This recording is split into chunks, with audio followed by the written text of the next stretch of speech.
Welcome to part 2 of this playoff edition, post-NBA edition of Nothing But That B-Ball Talk podcast. In the last episode, we gave our predictions and our impressions of the playoff teams. And you know what we had to say. If you want to listen to it, just look back at the last episode. And if you want to hear my thoughts and hear me talk about the March Madness tournament that just passed, you're going to have to listen to the 3-part podcast that I just made for WQV called the March Madness Podcast. And I had a fun time hosting it with the guys at Vinny DeBellis and Matt West. Shout out to you guys for helping me put together an amazing March Madness podcast for WQV Sports that literally will help me in the long run, will help us in the long run. Matter of fact, what are your impressions of the tournament? It was kind of lackluster. Yeah. It was kind of lackluster. I think in previous years we've had a lot of standout performances from standout players.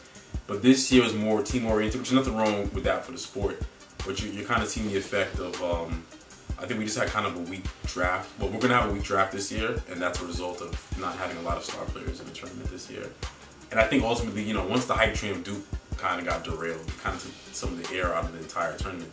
But if you watch college basketball this season, you knew Duke wasn't going to win a championship. That much. Yeah, I picked Duke and North Carolina going at it for the championship. And who'd you have? North Carolina? I had Duke winning. Oh, no. Come on. Zion Williamson is the man. That Duke team this season, right, was terrible. Really? They were awful. Really? Did you not watch their games? Duke only won because Zion Williamson's an athletic freak. That's the only reason they won games. They couldn't shoot. They were the worst shooting teams I've ever seen. Yeah, you make a good point. They had two, and I mean this in all due respect to these young men, because they can always eventually become really good. They had two really overrated two overrated prospects in Cam Reddish and RJ Barrett. RJ Barrett throws up a lot of crap and misses a lot of shots. Including that best free throw in the Elite 8 against Michigan State. He can always turn his game around and work on his game. And yeah, to be fair, they were lucky they're good into the next 3 rounds. Yeah. After their first round win, they were lucky in wins against UCF and they got so lucky in those games. They got by with Zion's athleticism. That's why they won. Yeah, and Coach K's coaching, of course. The way the 2018 Cavaliers got by because of LeBron James. Yeah, simply. Speaking of LeBron James, what do you thought about this? This has got to be the weirdest feeling that we ever see in NBA history. LeBron not being in the playoffs for the first time since 2005. It's crazy. I did not know anything about basketball when this man didn't make the playoffs. At least he had just came into the league at the time. 2 years into the league. He literally was still new to the NBA at the time. This is LeBron James that's been through 8 consecutive years in the finals. 9 NBA finals in a 12-year span. And he couldn't make it with the Lakers. He's Mr. June. What do you think is your problem? My problem? Their problem. Their problem. Excuse me. Their problem was injuries. I think you're going to hear you've heard a lot of different media outlets and journalists give different reasons for why, you know, the Lakers weren't successful, but ultimately injuries. If all of your best players are always injured or always end up being injured at the end of the day, you're not going to win games. Doesn't matter who your coach is, doesn't matter who your GM or your president is. If your players are constantly injured, you're not going to win games. When they were fully healthy and had a full roster, they were the 3rd or 4th team. They were in the 4th seed. But that injury LeBron suffered against the Golden State Warriors on Christmas Day literally ruined the season. I think it's not. It's to be expected if LeBron goes down, you're going to lose games. But when you factor in Lonzo got hurt, Brandon Ingram now suffers from blood clots. Josh Hart got hurt at a point in time. Rondo's been in and out of injuries. When these things happen, you're not going to win games. It's kind of like the media circus that comes with LeBron, where it's like when something bad happens, we dive in and we try to find 9 billion different reasons why. It's really simple why the Lakers didn't win this year. They were always injured. Yeah, too many injuries. And they had a tough time competing with the best in the NBA. Because they were always hurt. And they were never fully rested. Man, I don't really have no comment about the Lakers anymore. I know it's LeBron James. He's obviously going to come back and come back stronger and healthier with a better team. But the fact that you're not in the playoffs this year is still one of the weirdest feelings. But we'll get over it when it starts. Yeah. What do you think about Magic Johnson stepping down and Luke Walton being fired? Well, Luke Walton was fired. They mutually agreed to part ways. Magic Johnson is an all-time great NBA player. He's arguably top 3, top 4, definitely top 5, nothing less than that. He is totally incompetent at all things other than things. And I say that respectfully. He's a great businessman. He's a great mogul. When it comes to basketball stuff, related things, he's terrible. He was an awful head coach. He went 5-11 as Lakers head coach. He was an awful commentator. He's an awful analyst, and he was a terrible president. He was terrible. You really gonna say that? Are we gonna go down the list of things under Magic Johnson? Julius Randle had a career year. Magic Johnson didn't want to re-sign him. He said that D'Angelo Russell was immature. D'Angelo Russell was 19, 20. You expect most 19 and 20-year-olds to be immature. So if that's his reason for getting rid of him, then he doesn't know how to scout talent. Brook Lopez is currently having the best three-point shooting year of his career. Didn't bring back Brook Lopez. All these guys have now flourished once they've left you. You traded Zubac for Mike Muscola. Oh. And they traded for Reggie Bullock. I mean, Reggie Bullock is fine, but what does he do in terms of moving you forward? He's a knockdown shooter, fantastic. But at the end of the day, you had a big man who was playing well for you once you started him. Then you stopped playing him, and you traded him for Mike Muscola. They added Tyson Chandler and also getting more inside presence. What presence? Tyson Chandler is just old. He doesn't do anything anymore. Literally. But he did make that impressive block against the Atlanta Hawks. Well, put it this way, if I can remember the one good thing you did all season, you had a bad season. Yeah, that's literally all it comes down to. Yeah, hopefully Magic Johnson is never allowed anywhere near a basketball team. And also, the way he did it is totally disrespectful.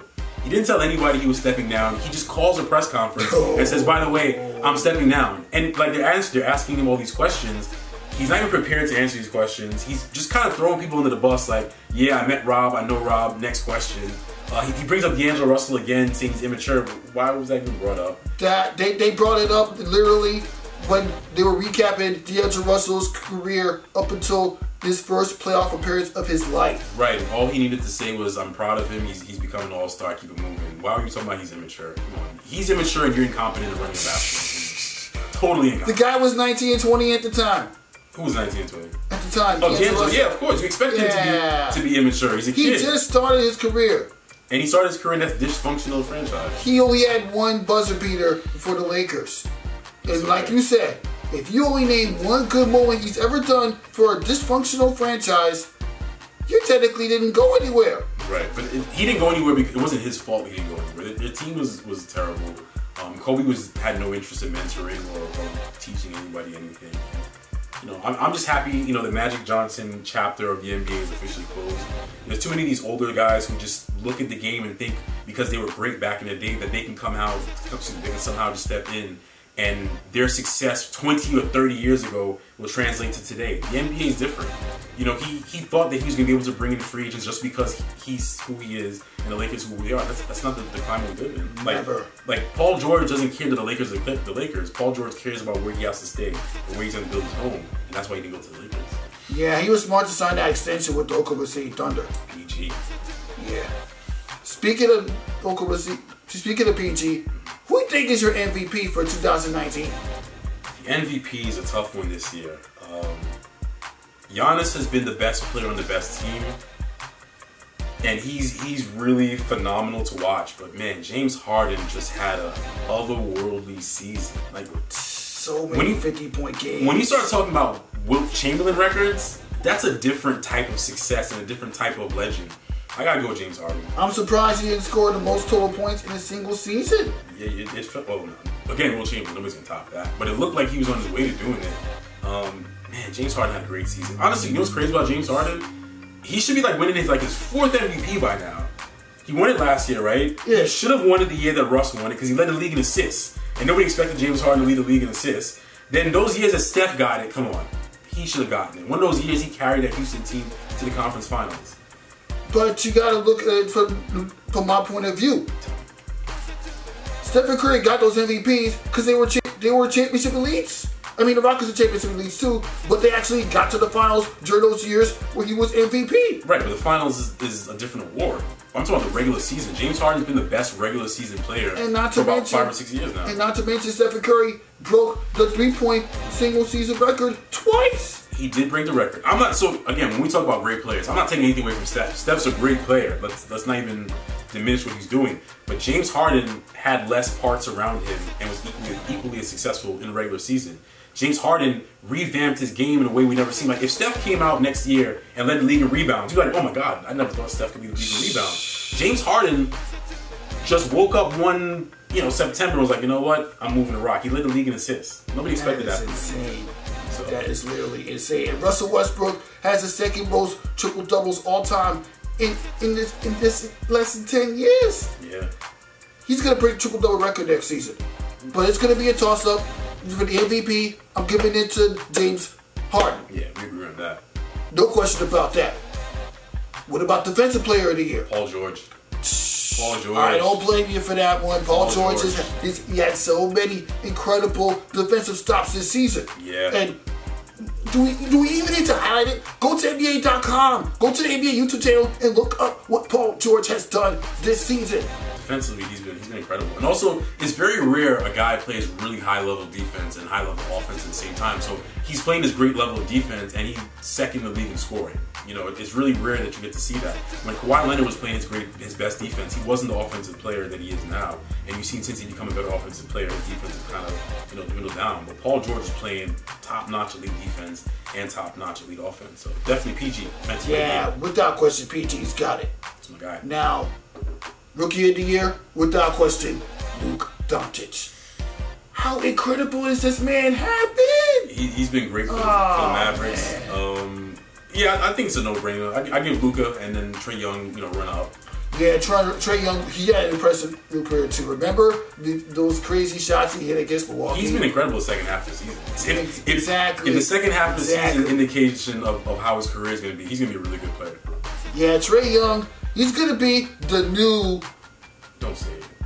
Don't say he's going to be Steph Curry. Not the new Steph Curry, but the new Jeff Teague.